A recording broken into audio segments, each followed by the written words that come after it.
Ya, dialog kita kembali lanjutkan, kita ke Pak Taufik terlebih dahulu. Pak Taufik, tadi Pak Refli sudah menyebutkan langkah-langkah yang memang harus atau bisa dilakukan oleh KPK ke depannya. Salah satunya adalah tadi mengeluarkan sprindik baru begitu. Artinya ini kan nanti akan... setelah misalnya uji materi tadi ya. Kalau misalnya setelah Oke, tapi kalau misalnya nanti dari pihak Polri mengajukan pra peradilan lagi gimana tuh? Mungkin masyarakat awam mungkin melihat ini pasti akan berkepanjangan gitu kan?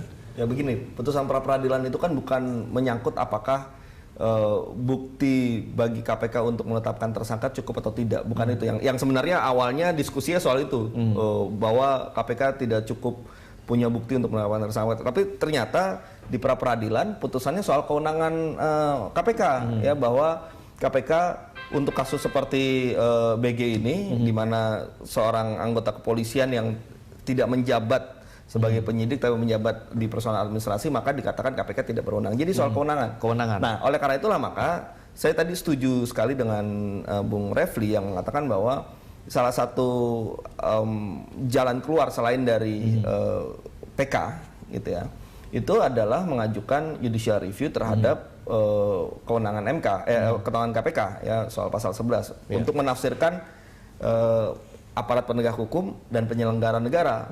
Sekaligus juga kita ingin mengetahui apakah memang benar tafsir penyelenggara negara dan tafsir aparat penegak hukum seperti pertimbangan hukum dalam pra peradilan yang sebenarnya yang punya legitimasi untuk menafsirkan undang-undang itu adalah MK, bukan hakim pra peradilan, apalagi hakim tunggal. Nah, ini menurut saya penting juga supaya KPK bisa terus bergerak ke depan. Jika kemudian anggaplah ini dikabulkan, nah KPK bisa mengeluarkan sprindik baru. Penting untuk KPK dan penting juga untuk masyarakat Indonesia akhirnya jadi tahu, artinya jadi melek terhadap masalah-masalah seperti ini. Nah, ini masalah pelajaran, ternyata ada satu orang yang kemudian juga memetik pelajaran dari ini, Pak Surya Dharma Ali, yang kemudian juga sudah akan mengajukan sidang pra peradilan dengan satu tuntutan juga 1 triliun rupiah menuntut pada KPK. Ini bagaimana Pak Refli? Ya, begini.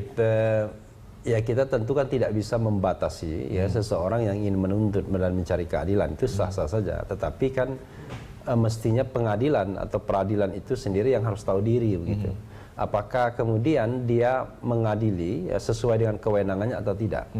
Karena kalau dia tidak sesuai dengan kewenangannya, maka sesungguhnya kan akan bisa mengacaukan sistem hukum. Jadi bukan berarti kemudian tidak bisa mencari keadilan di tempat lain. Kalau misalnya pra peradilan menolak, misalnya dalam kasus BG ini misalnya, kami tidak berwenang berdasarkan KUHP misalnya, atau kalaupun mau dicek adalah apakah prosedurnya itu terpenuhi atau tidak, hanya prosedur saja, maka kan sesungguhnya hal-hal yang substantif tetap bisa dipersoalkan di pengadilan. Berarti intinya adalah dari hakim sendiri begitu ya Pak ya? Bahkan yang bersangkutan juga bisa juga maju ke Mahkamah Konstitusi untuk kemudian meminta tafsir apakah kewenangan MK mencakup itu atau tidak. Jadi sama-sama dua-duanya bisa melakukan itu. Tetapi kalau kita ini, kalau semua kewenangan yang besar tadi yang mestinya kalau di MK kan dengan 9 hakim yang memutuskan, kalau di pengadilan tipikor minimal 3 hakim misalnya, di take over oleh 1 hakim tunggal hanya dalam jangka waktu 1 minggu, maka itu kesesatan yang luar biasa jadinya. Nah, jadi silahkan saja mencari keadilan, tetapi hakim harus tahu, ya, tahu diri sampai di mana batas-batas mereka. Tapi beliau pun harus tahu diri karena memang ada mengawasi, misalnya di sini ada komisi yudisial begitu. Bagaimana pandangan Anda mengenai peran dari komisi yudisial di sini? Kan komisi yudisial kan manusia biasa juga, artinya kan dia juga hanya melihat yang kasat mata.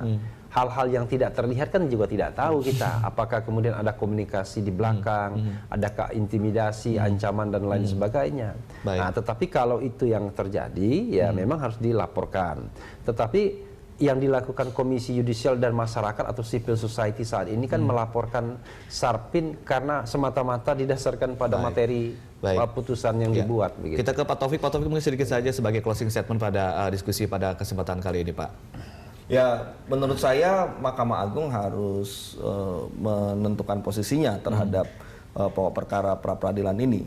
Namun memang yang sekarang kita nantikan adalah pintu masuk untuk menuju Mahkamah Agung itu. Ya, apabila memang pengadilan negeri menyatakan tidak dapat menerima dengan alasan prosedural, maka pilihan lainnya adalah PK. Tapi untuk penolakan dari pengadilan negeri ini pun juga masih bisa diawasi oleh Mahkamah Agung. Apakah benar pengadilan negeri menyatakan tidak dapat menerima pendaftaran ini dengan berlindung di balik SEMA, di balik prosedur bahwa Pengadilan Negeri bisa menyatakan tidak menerima, kemudian mengeluarkan penetapan Ketua Pengadilan Negeri. Nah, ini kan juga ada fungsi dan peran pengawasan yang dilakukan oleh MA. Nah, kita tinggal tunggu saja dalam beberapa hari ini untuk melihat sikap MA terhadap sikap Ketua PN Jakarta Selatan ini seperti apa. Intinya adalah MA harus melakukan review terhadap putusan itu. Begitu. Baik, terima kasih Pak Refli dan juga Pak Taufik telah sharing di diskusi kita pada kesempatan kali ini, dan pemirsa demikian Dialog Jurnal Pagi.